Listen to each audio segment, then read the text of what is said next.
Why are you still here? Huh, other people's old lady should just disappear. I was utterly dumbfounded by her remark. This is the house that my husband's ancestors have protected for generations. Why should I be the one to leave? If anyone should leave, it's her. She said it so nonchalantly with a nasty smirk on her face. Then I'll leave. My easy agreement to leave seemed to catch her off guard, as she stood there with her mouth hanging open in a daze. I packed my valuables and essentials into a bag, stood at the entrance, and took one last look around the house. In the living room, her triumphant laughter echoed mockingly. And so, I left the house filled with memories behind. Gazing up at the clear, starry sky, I swore to myself, just you watch, harboring thoughts of revenge. My name is Monica, and I turn 82 this year. My husband passed away from cancer 15 years ago. He was the owner of a brewery, a family business that had been passed down for nearly 400 years. I used to help out in the shop, managing orders and tending to customers, working side by side with him. After his death, with no one to succeed him, we had to close the brewery and the shop. However, my eldest son James, who was working in a major corporation at the time, chose to leave his position and take over the family business. I was both shocked and deeply moved by James. Before long, my son and his wife, along with my grandchildren, moved in to live with me. James had always been a kind and thoughtful child, caring deeply for his parents. He combined traditional management methods with his corporate connections to develop new markets for our brewery. Thanks to his efforts, our brewery's products gained a great reputation, and sales steadily increased. But just as the business was finding its stride, tragedy struck. In the year he turned 60, James suddenly passed away from acute heart failure. The family brewery, passed down through generations, had to be closed temporarily. It was heartbreaking to let go of our longtime employees. I spent my days in a daze, unable to come to terms with this unforeseen loss. Amidst all this, living with my grandson Marlowe became the only solace in my remaining years. Marlowe, whom I had looked after in the shop since he was young, was particularly attached to me. I adored him beyond measure. He was my pride and joy. However, not everyone was pleased with our close bond. That person was James's wife, Natalie. When she first married James, she was pleasant and always courteous in our interactions. But after her husband passed away and James left his corporate job to run the brewery, her attitude began to change. And following James's death, Natalie became like a completely different person. Natalie, my sister and her husband are visiting today. Could you help me with the cooking? I'm busy right now, so no. Natalie, in name a housewife, left all the household chores to me. I heard that when she lived in a condominium, Natalie used to hire a housekeeper to take care of James and Marlowe. Reluctantly, I handle all the household chores, but honestly, my body is screaming in pain. Busy? You're always just playing with your mobile phone. I had always been bothered by Natalie constantly on her phone. I'm not good with technology, so I don't really understand what she's doing. Oh, you don't know? You can do business with this nowadays. This is why I hate clueless old people. Business? What kind? There's no point explaining it to Monica, Natalie said spitefully, and then returned her gaze to her mobile phone. There was an unbridgeable gap between Natalie and me. She was strongly against James leaving his corporate job with a $100,000 annual salary to take over the family business. Indeed, it would be hard to believe for most people that someone would give up everything to take over a family business. The brewery's revenue was only about a third of what he used to earn as a corporate employee, especially since she was used to a comfortable life funded by James's income. Now, having to live modestly with an old woman like me. I could empathize with her frustration, especially after losing her husband so suddenly to illness. To avoid escalating the situation, I told myself I should bear the brunt of her frustrations. Furthermore, considering Natalie's position after James was suddenly taken by illness, I could understand her urge to lash out at me. "Monica, you washed my favorite cardigan in the washing machine yesterday, didn't you?" "Yes, it was lying in the living room." "I wanted it dry cleaned. Now it smells of cheap fabric softener." "Oh, is that so? You should have said something." "You should have realized that yourself. You're completely useless." On another day, while I was cooking in the kitchen, she came over. "Stir fry again today? And Monica's seasoning is so bland it hardly feels like eating." She peered over at what I was doing and commented, "I'm sorry, it's just before pension day, so funds are tight. But it's healthier to keep the salt low." "This is why I hate being poor. And stop preaching to me, will you?" Natalie's all talk. She doesn't cook, doesn't do laundry, and never goes shopping. She seems to be working a part-time job somewhere, but she doesn't contribute to the household expenses, not even for food. Our current income sources are my pension and a survivor's pension. To manage on this limited budget, I walk to the supermarket far from home. Some days I get dizzy from exhaustion. On days he doesn't have club activities, Marlowe, worried about me, does the shopping on his way home. Right now he's my only support. Amidst these daily struggles, two things troubled me. I heard Natalie's family is wealthy, so why does she continue to live here now that James is gone? The second thing is, why she's so hostile towards me. It might be because she's upset that Marlowe is more attached to me, but she was the one who asked me to look after him. So it's not surprising that his affection is more towards me than her. While still not understanding Natalie's true intentions, I carried on with my days. Then, about half a year later, one day, Natalie had been out since the morning, leaving me alone at home. While cleaning, the doorbell rang. Looking at the monitor, I saw Natalie's mother, Elsa, standing there. I hadn't seen her since James's funeral. "It's me, Elsa. Hurry up and open the door." Elsa's face and voice were angry, and I felt an uneasy premonition. I hurried to the entrance and opened the door. "It's been a long time, Elsa. What brings you here today?" "What brings me here? I've heard you've been terribly cruel to my daughter." "What?" "Poor thing. She called me crying the other day." I was speechless, unable to comprehend what Elsa was saying. Her accusations were utterly baseless. It's me who's been treated like a housekeeper, enduring harsh words every day. I tried to explain this to her, but she wouldn't listen and continued to berate me. "You're the devil. My daughter, raised like a lady, breaks easily under the harsh words of commoners like you." "You're mistaken. That's not the truth." "At this point, you still won't admit it. Apologize sincerely for what you've done. What right do you have to speak ill of my precious daughter?" Overwhelmed by her intensity, I gradually lost the energy to respond and just listened in silence. Why would Natalie tell such lies in the first place? Contrasting with her agitated state, I was surprisingly calm, pondering this question. Eventually, after saying what she wanted, Elsa left, muttering to herself. One night after finishing the dishes, I let out a deep sigh in the kitchen. Marlowe, who had just come out of the shower and was getting water from the fridge, must have noticed. "Grandma, what's wrong? You're sighing. If you have any worries, I'm here to listen." "Marlowe, thank you, I'm fine." "If anything's bothering you, just tell me.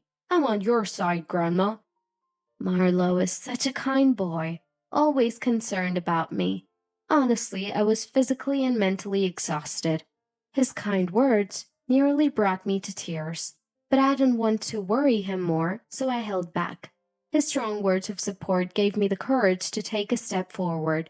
I can't let things stay like this forever. After finishing his water, Marlowe went up to his room on the second floor. A while later, Natalie returned home, mobile phone in hand, and immediately started yelling as she entered the kitchen. Hey, why isn't my dinner ready? You said this morning when you left that you didn't need dinner tonight, didn't you? My plans changed. Oh, I'm so hungry. If you had told me that, I could have. Stop talking and just go to the grocery store and get something. I had endured Natalie's escalating whims until now, but I decided it was time to speak my mind. No, I am not your housekeeper. Natalie seemed taken aback by my resistance. What's with that attitude? You just need to do as I say. Her language became abruptly rough, glaring at me with bloodshot eyes. But I wasn't afraid. I responded firmly. Then let me ask you this. Your mom Elsa came over the other day. She said I was hurling abuses at you every day. Why would you tell such a lie? Explain that to me. Shut up. It's none of your business. Natalie was clearly shaken. I was convinced that there must be a reason for her harassment. Hearing our voices, Marlowe came downstairs from his room. What's going on? Why are you raising your voices? Both of you calm down a bit. I softened my expression with Marlowe's intervention, but she continued to glare at me with snake-like intensity. Then, the next moment, Natalie blurted out something shocking. Why are you still here? Other people's old ladies should just disappear. I was dumbfounded by her remark.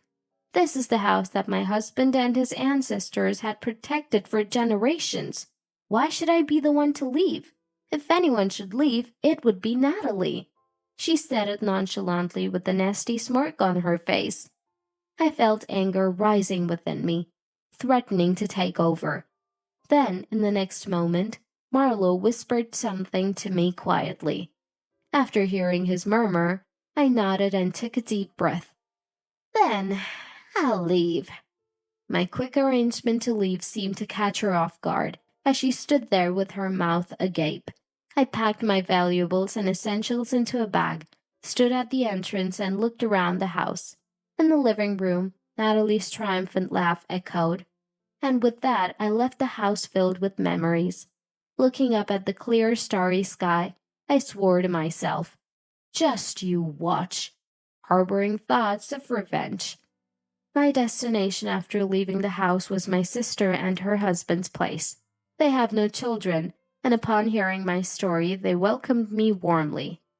At that time, leave it to me. I was saved by Marlowe's whisper. I wondered what would have happened if I had reacted to Natalie's provocation. Lately, my blood pressure had been high, and I had been having occasional headaches. In the worst case, I might have collapsed. The mere thought sent shivers down my spine. As it turns out, Marlowe had discovered a secret about Natalie. He later wrote the secret in a letter and sent it to me. About 10 days ago, on his way home after finishing his high school club activities, he saw Natalie walking hand in hand with an unfamiliar man. Feeling suspicious, he followed them and saw them enter a club in the entertainment district. Seeing the sign of the club, Marlowe was shocked. It was a nightclub catering to women in their 30s to 50s. Natalie's constant phone use was to check reservations from clients who had chosen her. Had she referred to this as her business before?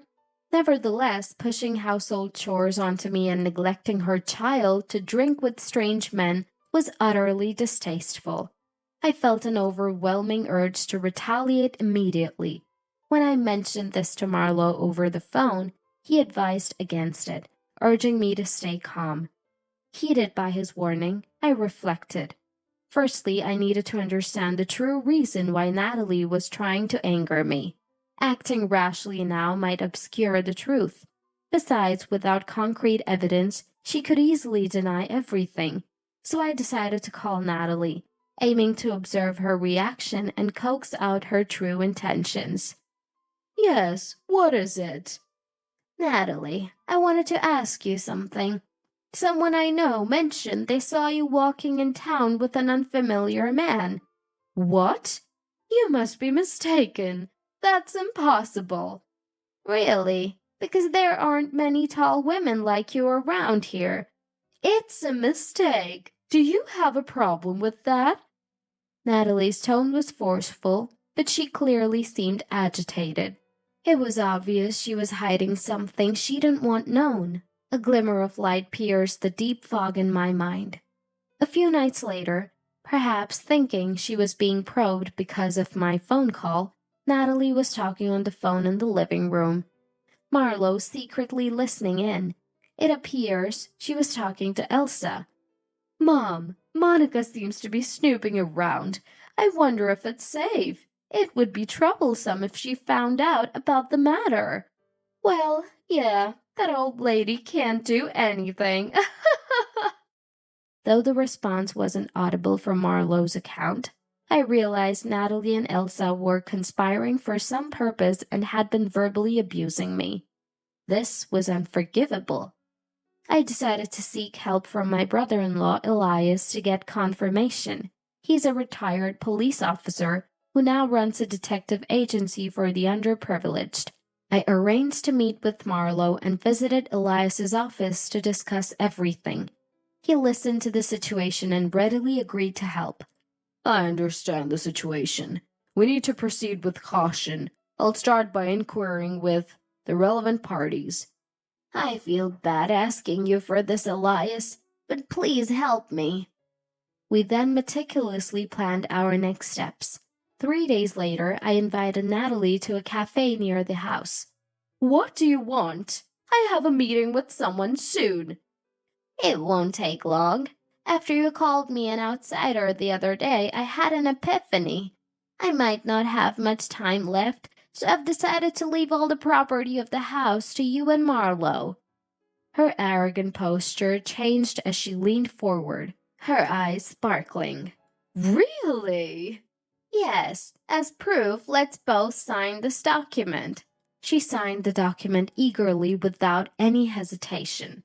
Holding one copy, she left the cafe humming and in high spirits. Now everything was set. A month passed. The bell for the beginning of my revenge had rung. I visited my home to talk to Natalie and Elsa.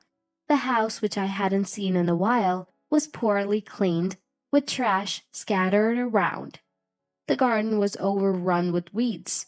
Seeing my neglected home made me feel miserable, but reminding myself the real battle was yet to come, I slapped my face with both hands to steel myself. I sat down on the familiar sofa in the living room. Elsa was sitting across from me, glaring and staring intently. Natalie, glaring at me in the same manner, spoke up. What do you want to talk about? Do you still have some lingering attachment to this house? I'll speak frankly. This is about a secret you two share. Secret? What are you referring to? She feigned ignorance, but this was expected. Ever since James passed away, I've endured your verbal abuse and managed the household chores despite my failing health. I left the house without understanding why you went to such lengths. What are you trying to say? Stop wasting time and just tell me. Natalie, interrupting and swinging her feet, shouted. All right, I'll be clear. Your aim is the land and the rights to this house. What are you suddenly accusing us of? I could feel Natalie's agitation, but continued anyway. The property of this house was inherited by me and our only son after my husband passed away. Unfortunately, after James also died, his assets were inherited by you and Marlowe. So what? Natalie, you are currently working at a nightclub in the entertainment district, aren't you? How do you know that? At that moment, Marlowe came downstairs. It was all according to the plan. The other day I saw Mom walking hand in hand with a man in a suit in town and followed them. What? It was all according to the plan. You heard from a male customer who works at the municipal office, right? He told you about a potential shopping mall being built near this house's land. How, how do you know that? But it's all talk, there's no proof. There is proof.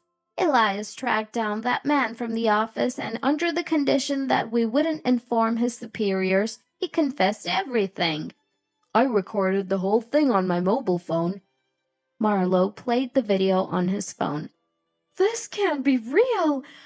You consulted Elsa about it since she's a land expert. You both thought of getting this land from me to make a significant profit. Then you repeatedly hurled abuses and hurtful words at me to wear me down. Oh, Elsa, Elias also investigated your company. Since your husband died, the business has been failing, and you have substantial bank debts.